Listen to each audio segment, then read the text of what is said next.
Desde el tiempo y desde la distancia quiero presentar mi respetuoso y afectuoso saludo al Padre Provincial, al cuerpo de docentes del Studium Generale y también a nuestros estudiantes.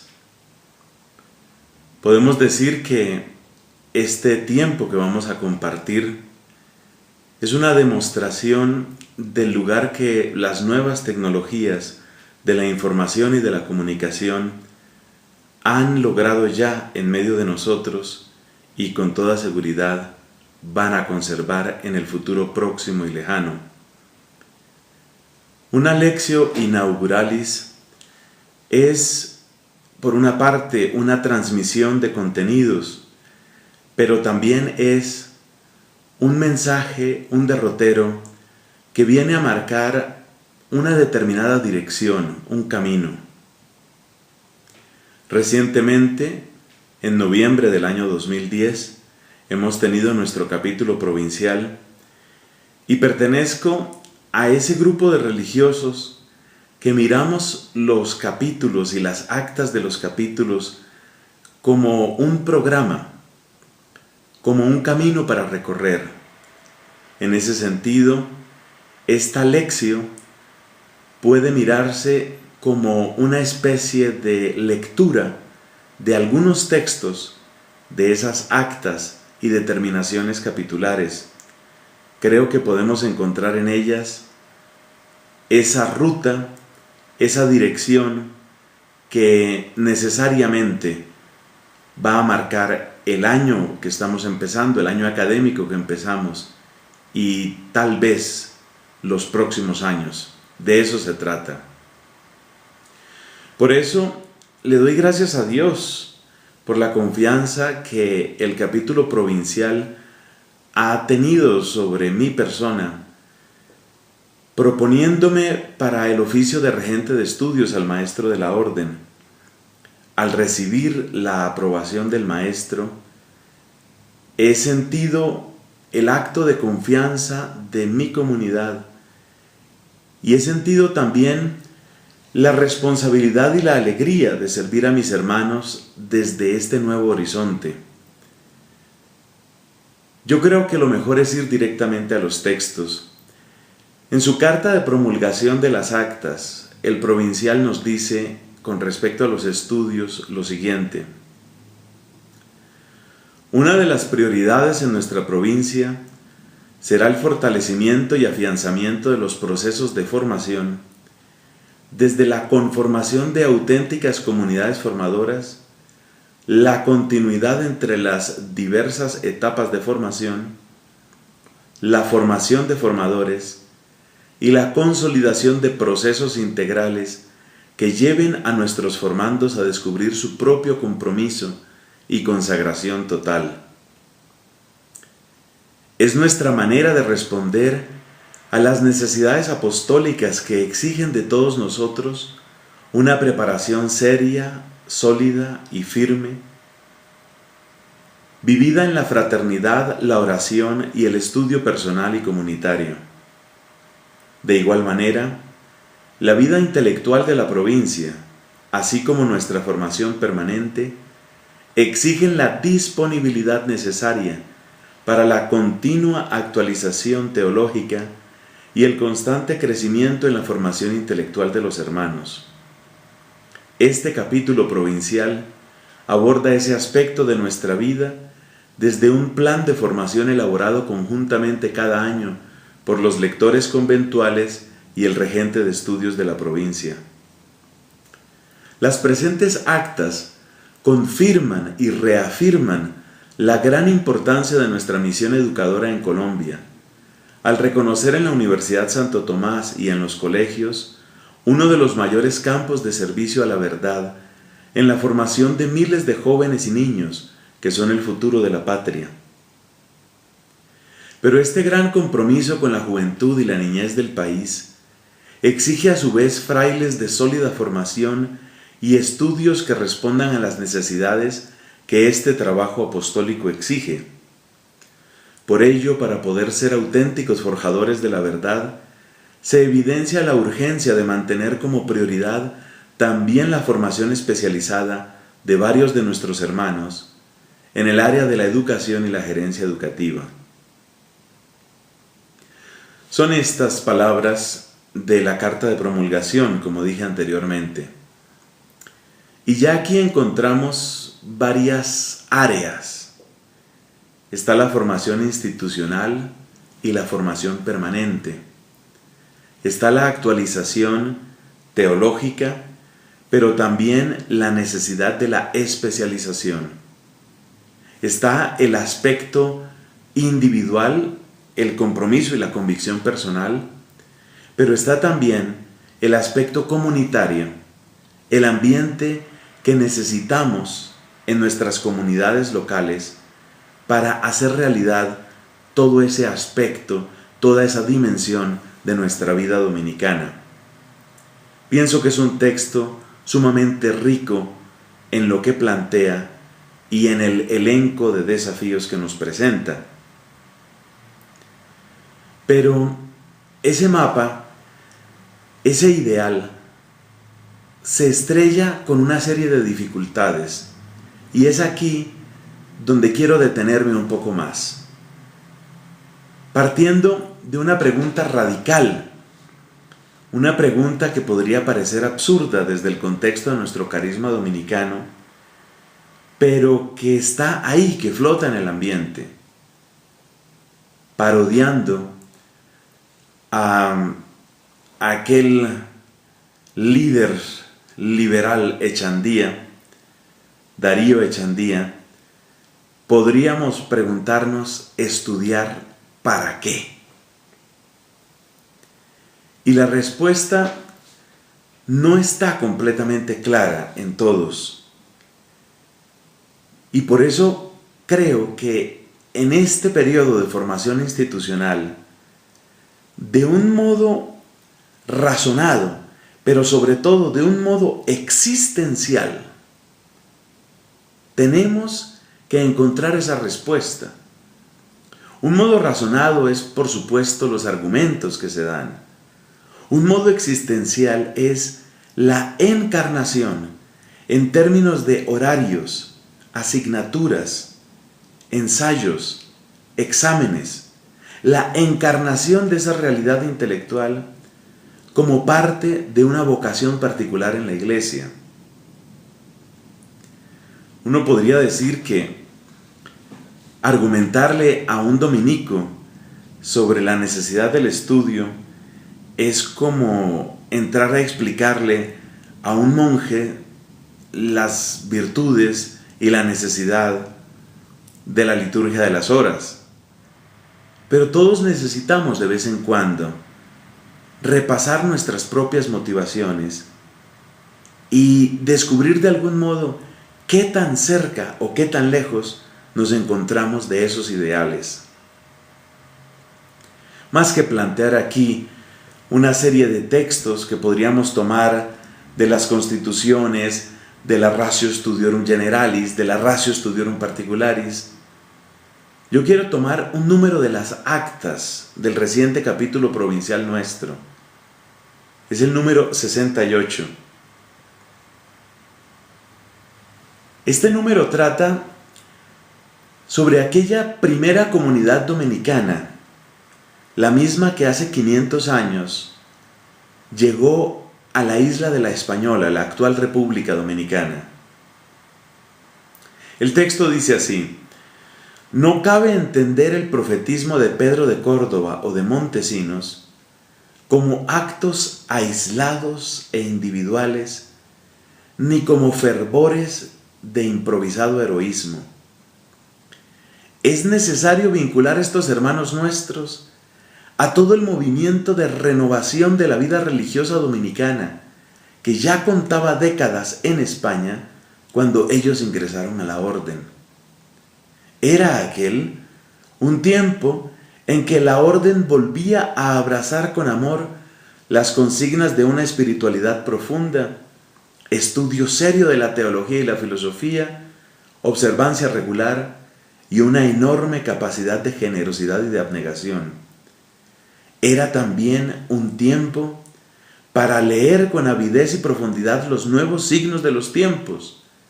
Y eso hicieron aquellos frailes.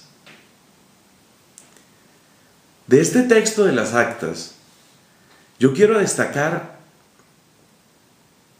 cómo el estudio se integra dentro del conjunto de una misión. Es decir, los frailes no están improvisando. El profetismo, ese profetismo que siempre recordamos y exaltamos con toda justicia, en el caso de Montesinos o de Pedro de Córdoba, ese profetismo no nace de un entusiasmo pasajero, no brota de la improvisación.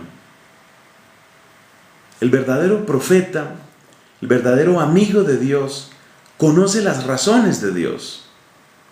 El verdadero amigo de Dios sabe que al plantear las palabras que el Señor pone en su boca, va a tener que enfrentar un torrente de dificultades. Y esto es lo mismo que sucede también en nuestra época. En muchos lugares de nuestra sociedad, Dios no es obvio. Cristo no es obvio. La iglesia no es obvia, ni el evangelio tampoco. Y esto significa que realizar un ministerio profético implica, por un lado, es sentirse uno y saberse familiar de las razones de Dios, y por otro lado, estar preparado para enfrentar verdadera oposición, genuina, sistemática y demoledora oposición. Oposición que toma muchas formas.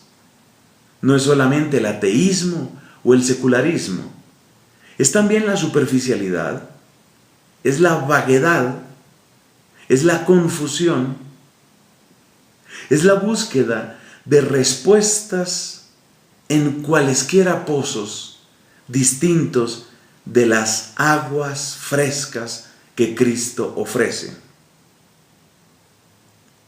Entonces, de esa convicción, de esa relación profunda entre una misión genuina de predicación y una formación doctrinal seria, brota el carisma y la convicción que son propios de un dominico. Esto no se improvisa. Los hábitos de pensamiento que son necesarios para desmantelar mentiras, los hábitos de pensamiento que son necesarios para descubrir la diferencia entre lo común y lo normal, esos hábitos de pensamiento requieren entrenamiento. Lo mismo que un atleta no puede lograr su esfuerzo, su colosal esfuerzo, no puede lograrlo sin el debido entrenamiento. Lo mismo aquel que quiere leer la historia, que quiere escrutar a fondo los signos de los tiempos, necesita entrenarse. Entrenarse para pescar la mentira, entrenarse para descubrir y celebrar la verdad, entrenarse para compartir del modo más eficiente, más penetrante, más convincente esa misma verdad. Esa verdad que tendrá que entrar a dar su pelea también dentro del oyente. Cuando nosotros compartimos el mensaje de Jesucristo, estamos colocando en el corazón de nuestros oyentes no simplemente unas palabras, sino estamos plantando semillas que tendrán que abrirse paso. Aquí adquiere todo su realismo la parábola del sembrador. Y abrirse paso significa vencer obstáculos, significa hacer posible la victoria de Dios en las personas, en las familias, en las realidades sociales. Abrirse paso. Por supuesto, esta victoria de la verdad en el oyente tiene como requisito natural la victoria de la verdad en el hablante, en el predicador. Y por eso se necesita esa clase de entrenamiento, y el tiempo propio para ese entrenamiento es exactamente el estudiantado. Eso significa que como regente de estudios, y espero estar interpretando correctamente los sentimientos de nuestro provincial y del Consejo de Provincia, como regente de estudios yo espero que un fraile estudiante dominico tiene una capacidad habitual para pescar la mentira, para ver el engaño y para encontrar y para celebrar la verdad. Como decía anteriormente, hay que tener muy clara la diferencia entre lo que es común y lo que es normal. El verdadero sentido de la palabra normal es aquello que es normativo. En cambio, el sentido de la palabra común es lo que hace la mayoría. ¿Cómo lograr? Esta es una gran pregunta. ¿Cómo lograr distinguir lo normal de lo común? Y esto significa situarse en el terreno de la contravía, en el terreno de la santa rebeldía, como la rebeldía de Montesinos, como la rebeldía de Pedro de Córdoba. Santa rebeldía que mira un estado de cosas que ya se había vuelto normal, toma la distancia respectiva y desde una nueva base, profundamente racional y profundamente creyente a la vez, racional y creyente a la vez, denuncia. Esta es la fuerza del carisma nuestro. Hay un ejemplo que podemos tomar también de un ámbito no religioso. Estoy pensando en Karl Marx. Este hombre gastó muchos meses, años de su vida, recorriendo las bibliotecas de Inglaterra y especialmente en Londres. Si por aquella época, mediados del siglo XIX, a uno le hubieran preguntado qué hay que hacer para cambiar las vidas de millones de personas, probablemente nosotros no hubiéramos respondido: hay que ir días y semanas y meses a la biblioteca de Londres. Quizás esa no hubiera sido la respuesta. Pero es que a nosotros nos falta, me parece, tomar plena conciencia del poder que tienen las ideas. Este hombre escribe su voluminosa obra, por la que es más conocido, El Capital, una obra que en sí misma tampoco es muy agradable de leer ni de fácil comprensión, y esa obra, fruto de todas esas mañanas, tardes y noches, y fruto de todos esos esfuerzos, empieza a producir una serie de cambios impresionantes en el panorama geopolítico, primero de Rusia, y luego de Europa, y luego del mundo. Y las consecuencias de esas mañanas de estudio, y las consecuencias de todas esas lecturas, y los frutos de todos esos manuscritos, los frutos están ahí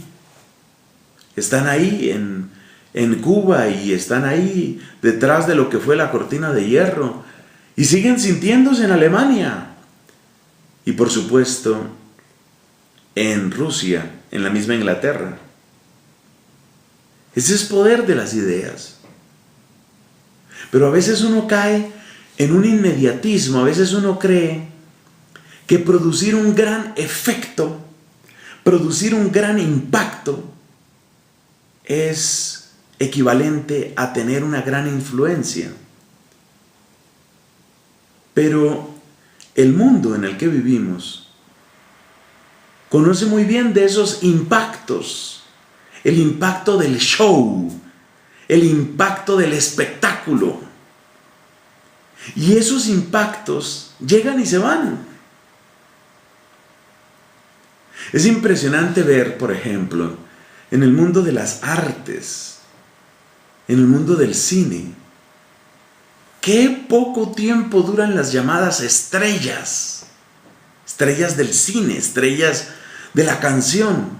Salvo unos pocos nombres, los más reconocidos, los más internacionales y los de mayor marketing también, los nombres no se retienen.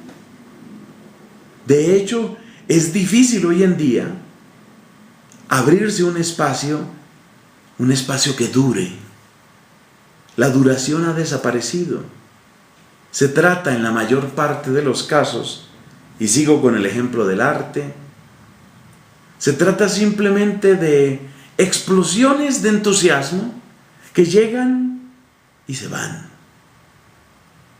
Pues nosotros venimos de ese mundo, especialmente nuestros jóvenes. Ustedes, queridos jóvenes, que en este momento me ven y escuchan, por favor tomen conciencia de que ustedes vienen de ese mundo. A veces hablamos del mundo cuando somos religiosos, a veces hablamos del mundo como algo que está, qué sé yo, lejos. No, el mundo ya uno lo trae adentro. Y muchas veces ese mismo mundo renueva nuestra convicción y su poder sobre nosotros a través de los medios de comunicación. Entonces ese mundo que llevamos dentro ha habituado nuestra mente a buscar el efecto inmediato, el impacto, la explosión, el espectáculo. Y después de la gran demostración muchas veces no queda nada. Nosotros estamos llamados a algo más. Nosotros estamos llamados a un resultado diferente.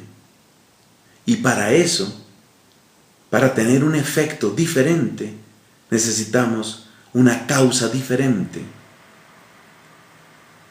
Si para producir un espectáculo hay que poner en juego ciertas causas, pues para producir algo más que un espectáculo hay que poner en juego otros resortes. Y para eso hay que empezar por tomar una actitud suficientemente crítica del mundo que uno lleva dentro, porque también en eso juega lo de lo normal y lo común. El ejemplo de Marx, el ejemplo de Nietzsche, el ejemplo de tantos filósofos y predicadores de toda suerte de credos, yo creo que tiene una gran importancia, mis amigos.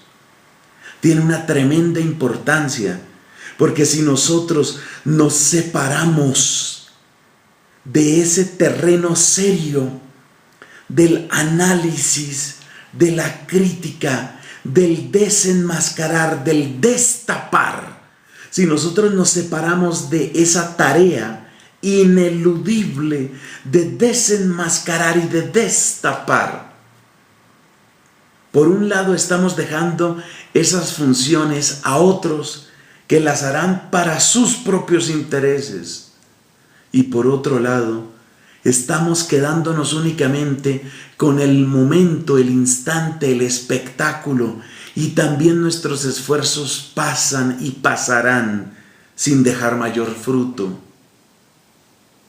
Qué importante es una vida, no un tiempo, sino una vida acostumbrada a descubrir y a celebrar la verdad, y una vida acostumbrada a desenmascarar y a vencer la mentira. Necesitamos esa clase de vida Se trata de una vida, de una opción vital. No es únicamente un tiempo por el que uno pasa y supera y ya todo se acabó. Este es el contexto, me parece, en el que podemos recuperar el valor que tiene el estudio como elemento integrante de nuestro carisma. Y para eso, por supuesto, necesitamos darle su propio valor a la teología y a la filosofía, que son el centro de atención en la formación institucional. A eso quiero referirme inmediatamente y luego comentaremos algunas decisiones específicas que brotan de las actas de nuestro capítulo. No hace mucho escuchaba un interesante programa sobre la situación de las llamadas humanidades en universidades de todo el mundo.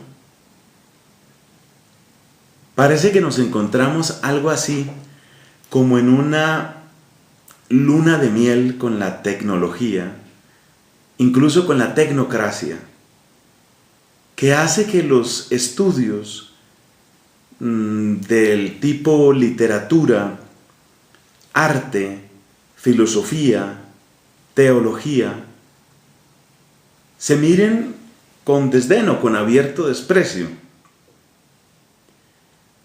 A nosotros nos interesa sobre todo lo que esto implica, culturalmente hablando,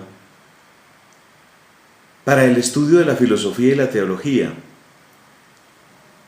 Yo creo que se nos ha entrado mucho la idea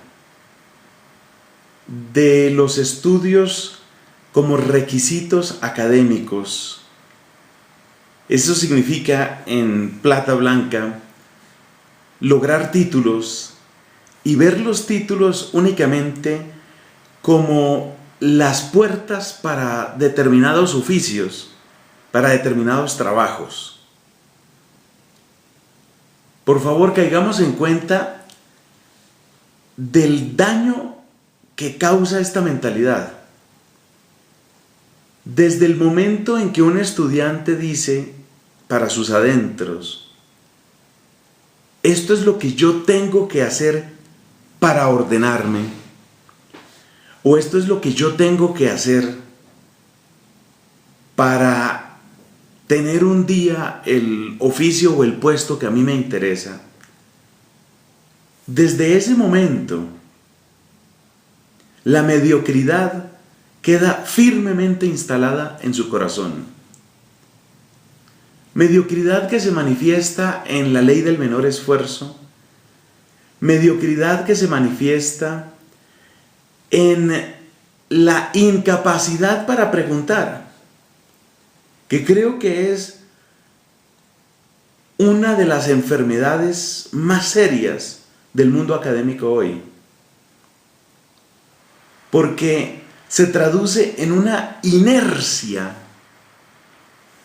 en la dificultad incluso para llegar a un salón de clase, en la dificultad para ir más allá de lo que ofrece un profesor, en la dificultad para avanzar 3 páginas más allá del capítulo que me mandaron que leyera en tal o cual libro.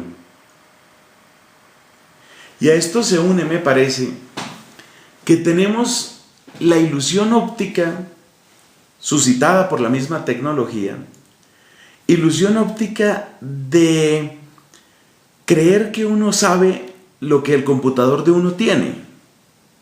Entonces, si el computador de uno tiene la suma teológica en PDF, uno cree que uno conoce la suma. Si el computador que uno tiene se puede conectar a Internet y uno hace una pregunta en Google y obtiene una respuesta, uno cree que uno sabe todo lo que Internet sabe. Pero resulta que el saber al que se tiende, el saber que se busca a través de la filosofía y a través de la teología, no es acumulación de información. Por supuesto que si si el saber consistiera en acumulación de información, Wikipedia sabe más que todos. Internet sabe más que todos. Santo Tomás es un gran maestro cuando nos indica que la sabiduría tiene que ver con la capacidad de estructurar hasta llegar a los primeros principios. Es decir, lo propio del sabio, lo propio de la sabiduría, lo propio del verdadero filósofo es la estructura, es el orden de la información. Yo enciendo el computador, me conecto a internet y tengo un alud, tengo una inundación. Pero una inundación no es una riqueza, una inundación es una devastación, como dolorosamente hemos experimentado en nuestro país y en otras partes del mundo. Entonces hay mentes inundadas de información, devastadas por información, pero incapaces de dar una estructura a esa información. Además, ese alud de información termina produciendo algo peor que la ignorancia, que es la confusión o la sensación de que todas las opiniones son equivalentes. Esta clase de información, esta clase de enfermedad, quiero decir, ya la denunció Sócrates cuando habló del peligro de la logofobia. Se llega a tomar miedo o fastidio de las palabras porque ya no tienen un contenido. Entonces lo que se busca con una formación filosófica seria tiene que ver con esa capacidad de estructurar. Y esto es lo que se espera de un estudiante de filosofía, que tenga capacidad de estructura, que pueda tomar un problema complejo, ver sus diversos aspectos, eso se llama análisis, conectarlos, eso se llama síntesis, ver el recorrido diacrónico del problema, eso se llama historia de las ideas, ver las implicaciones y repercusiones que eso tiene. Es esa clase de estructura la que realmente garantiza una sabiduría. ¿Y qué se espera del teólogo? Se espera que tenga una mente estructurada, y en ese sentido la filosofía es magnífica para la teología. Pero además de esa mente estructurada, importa demasiado que el teólogo esté profundamente familiarizado con lo que antes he llamado las razones de Dios. Entonces no se trata únicamente de una estructura racional basada en la información que ofrece la cultura o el mundo, sino se trata de una jerarquía de verdades que empieza por la verdad de nuestra salvación, que empieza por la verdad del Salvador, eso que defendieron con tanto ardor y con tanta gallardía los padres de la iglesia. De eso es de lo que se trata. Bueno, ¿y qué herramientas concretas tenemos para darle su verdadero valor a la teología y a la filosofía? Pues me siento muy feliz ante las actas del capítulo provincial del año 2010. Por ejemplo, por el énfasis que se hace en la palabra investigación. Yo sé que es una palabra que se puede abusar, como todas. Pero si miramos en las actas los números 71, 72, 160, 166, 169, en todos ellos se enfatiza el papel que tiene la investigación. Y esto, desde el punto de vista comunitario, implica una opción para nuestro Studium Generale y para la Facultad de Teología, pero implica también una opción y una oportunidad para cada uno de nosotros individualmente considerados. ¿A qué me refiero? A que tú, querido estudiante dominico, tú puedes hacer algo específico para darle su valor a la filosofía y a la teología que estás estudiando, de modo que no sea una carga de la cual hay que liberarse a través de una ordenación sacerdotal, sino que sea el afianzamiento de una vocación de servicio al Evangelio en ti. Lo que tú puedes hacer es no dejar perder tus preguntas, no dejar perder tus intereses más profundos. Hay una dimensión negativa de la curiosidad, y de esto habla Santo Tomás de Aquino. Esa dimensión negativa tiene que ver con la dispersión, lo que hoy llamaríamos la dispersión. Internet es magnífico para eso, para mantenerlo uno disperso y distraído. Pero en Internet también es posible desarrollar una sana curiosidad. Esa otra curiosidad de la que habló Aristóteles como principio de la episteme, principio del verdadero conocer. Y es esa curiosidad la que lleva a investigar. La palabra indica ponerse en las huellas de algo. Entonces, las actas nos están invitando a investigar, a ponernos en las huellas de lo verdadero, buscar lo verdadero, ir más allá. No dejes perder tus preguntas, no dejes apagar esa llama, esa inquietud que se ha despertado en ti.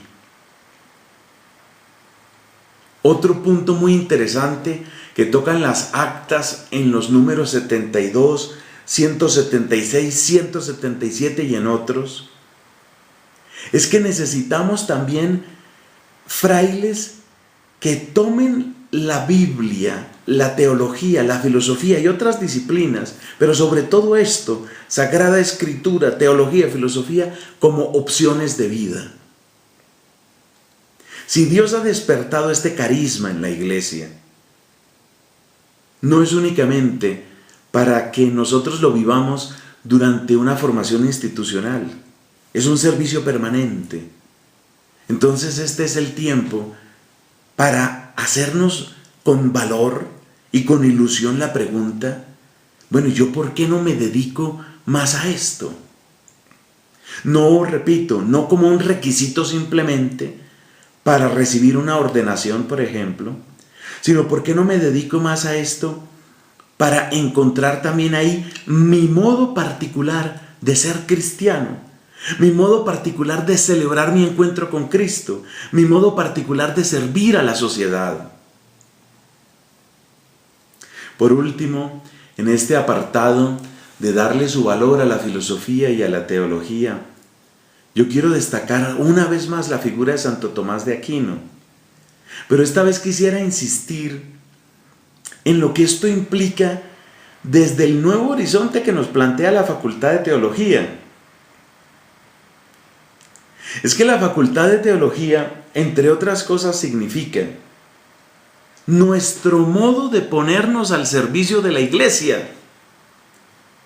Con esa facultad estamos diciéndole a la Iglesia, queremos prestar un servicio institucional de gran calidad, de gran altura, a través, o desde, digo mejor, nuestro carisma.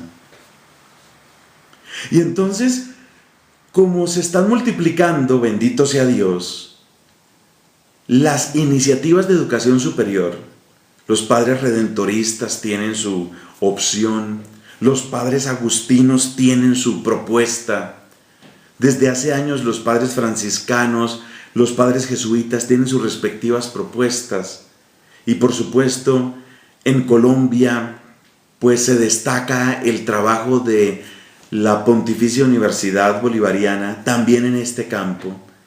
Pues a nosotros nos corresponde preguntarnos cuál es nuestra propia opción. Es decir, ¿qué es lo específico de nuestra oferta dentro del panorama eclesial? ¿Qué es lo nuevo? ¿Qué es lo característico nuestro? Aquí solamente lo menciono. Me parece que eso característico nuestro tiene que ir en la línea de esa vocación intelectual de Santo Tomás de Aquino. nos llevaría muy lejos desarrollar esta idea en este momento, porque además, y esto creo que hay que decirlo con sentimientos de contrición, a nosotros dominicos nos falta demasiado por conocer y por valorar de nuestro hermano Tomás de Aquino. Terminemos comentando algunas decisiones específicas, muy interesantes todas, dentro de las actas del capítulo de 2010.